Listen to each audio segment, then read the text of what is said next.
हरे कृष्णा। तो विषय है सहन कैसे करें। हमारे जीवन में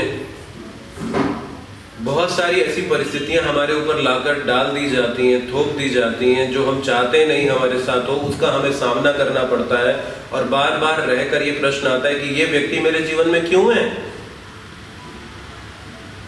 क्यों इस व्यक्ति को मेरे जीवन में होने की आवश्यकता है, इस परिस्थिति का सामना करने की मुझे जरूरत ही क्यों पड़ रही है, क्यों मैं किसी को सहन करूं, क्यों नहीं मैं सुखी रह सकता, क्यों नहीं मैं स्वतंत्र रह सकता। इन सब प्रश्नों का सामना हर व्यक्ति कहीं ना कहीं, कभी ना कभी, किसी न किसी जीवन के मोड़ पर अवश्य करता है। गीता में भगवान कृष्ण एक बहुत बड़े रहस्य का उद्घाटन करते हुए कहते हैं, मात्रा स्पर्शास्तु कौन्तेय शीत उष्ण सुख दुःखदा आगमापायिनो अनित्या तां तितिक्ष्व भारत। तितिक्ष्वा का मतलब है सहना। अब ये कह रहे हैं दूसरे अध्याय में गीता के भगवान कृष्ण, इस सृष्टि के निर्माता अर्जुन को कह रहे हैं, तितिक्ष्वा, सहन करना सीखो। और भगवान कहते हैं संसार कैसा बना है, मात्रा स्पर्शास्तु कौन्तेय शीत उष्ण सुख दुःखदा। जैसे सर्दी आती पर हमेशा तो नहीं रहती, फिर गर्मी आती है वो भी हमेशा नहीं रहती, सुख आता है हमेशा नहीं रहेगा, और दुख भी आएगा हमेशा नहीं रहेगा। सुख दुख दान। और ये परिस्थितियां कैसी हैं, अनित्या, आगमा अपायिनो, आएंगी और जाएंगी। यानी कि ये संसार है परिवर्तनशील। इस परिवर्तनशील संसार में हम चाहते हैं नित्यता, वो कैसे संभव है। आप कभी शांत समुद्र नहीं पाएंगे, समुद्र होगा तो अशांति होगी ही होगी। उसी प्रकार से ये जगत कैसा है, अनित्य जगत है। इसलिए शास्त्र कहते हैं स्मर नित्य अनित्य। हमेशा याद रखिए हम अनित्यता के संसार में रहते हैं, जहां सब कुछ परिवर्तनशील है।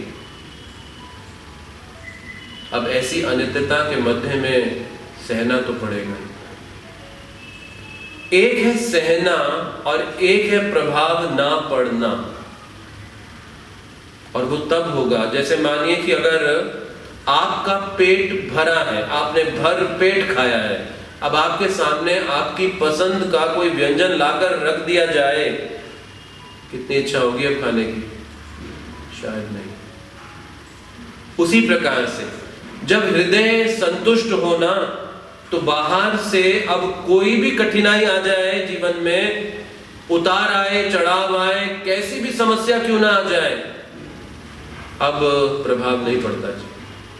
लेकिन कब पड़ता है प्रभाव, जब ये हृदय में असंतोष है, यहां पर शांति ना हो, तो छोटी सी बात भी पहाड़ के समान बड़ी लगती है। और जब हृदय संतुष्ट हो तो पहाड़ के समान बड़ी बात भी चींटी के समान, तिनके के समान, कण के समान छोटी प्रतीत हो जाती है। इसीलिए मन की संतुष्टि, भगवान का नाम है आत्मा राम, जो अपने आप में संतुष्ट रहते हैं। क्योंकि हम अपने आप में संतुष्ट नहीं हैं, हम संसार भर में आनंद ढूंढते हैं। इस असंतुष्टि के कारण हम हमेशा व्यथित रहते हैं। ये सहनशीलता आत्मा का गुण है, शारीरिक स्तर पे सहन किया ही नहीं जा सकता। इसलिए भगवान गीता में तितिक्ष्वा कहने से पहले कहते हैं, देहिनोऽस्मिन् यथा देहे कौमारं यौवनं जरा तथा देहान्तर प्राप्तिर् धीरास्तत्र न मुह्यति। तो भगवान कहते हैं कि देहिनो अस्मिन् यथा देहे, ये जो देही है देह में निवास करता है, इस देह में कौन निवास करता है? देह का स्वामी, जिसे देही कहा जाता है, और जो है आत्मा। तो ये शरीर कौमारम यौवनम जरा, कुमार अवस्था 5 साल की आयु से, युवावस्था, जरा वृद्धावस्था, तथा देहांतर, फिर अगले शरीर में चला जाता, तथा देहांतर प्राप्ति, धीरा स्तत्रनामुयते। एक धीर व्यक्ति इस परिवर्तन को देखकर मोहित नहीं होता। तो शरीर में बदलाव होगा और हम सब अनुभव कर रहे हैं। जैसे जैसे वर्ष, सप्ताह, दिन बीत रहे हैं, शरीर में परिवर्तन आ रहा है, लेकिन आत्मा में परिवर्तन नहीं आता। वो वैसे का वैसा ही रहता है। तो जब हम शरीर के स्तर पे जीवन जिएंगे, यानी अपने आप को शरीर मानकर जीवन जिएंगे, अब सहन नहीं होगा। जैसे ही इस चेतना को आत्मा के स्तर पर ले जाएं, आत्म साक्षात्कार की स्थिति में आ जाएं, अब ये स्वभाव हो जाता है, क्योंकि मन अब भगवान के चरणों में लग गया है। इसीलिए ये सहनशीलता आध्यात्मिक अभ्यास के साथ स्वाभाविक हो जाती है, ये कृत्रिम रूप से नहीं की जा सकती। तो इस स्वभाव को पाया जा सकता है अगर हम इस जीवन के लक्ष्य को समझें, हम ये समझ जाएं कि किस प्रकार से ये जीवन किस उद्देश्य के लिए बना है और कैसे हमको ये जीना है। और ये विज्ञान हमें श्रीमद् भगवद गीता में सिखाया गया है। तितिक्षवा, सहन करना सिखाया गया है। भगवान कृष्ण ये शिक्षा अर्जुन को दे रहे हैं और अर्जुन के सामने खड़े हैं। अर्जुन अपेक्षा कर रहे हैं, भगवान आप मेरे साथ हैं, मुझे सहने की क्या जरूरत है, आप ही बदल दीजिए ना इन सब लोगों को, मुझे कौरवों को लड़ना क्यों पड़े, मारना क्यों पड़े। लेकिन भगवान कहते हैं, अर्जुन तितिक्षवा, तुम्हें बदलना होगा अपने आप को। मैं तुम्हें बदलने के लिए अवतरित हुआ हूं।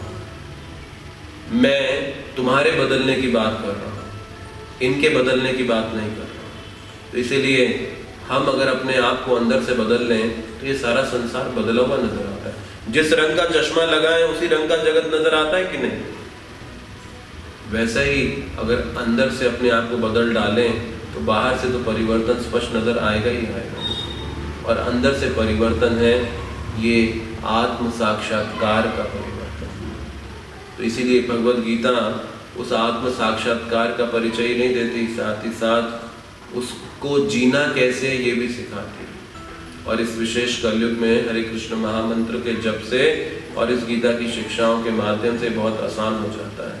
इसे एक बार आजमा के तो देखिए, आपको पश्चाताप नहीं करना पड़ेगा। हरे कृष्ण।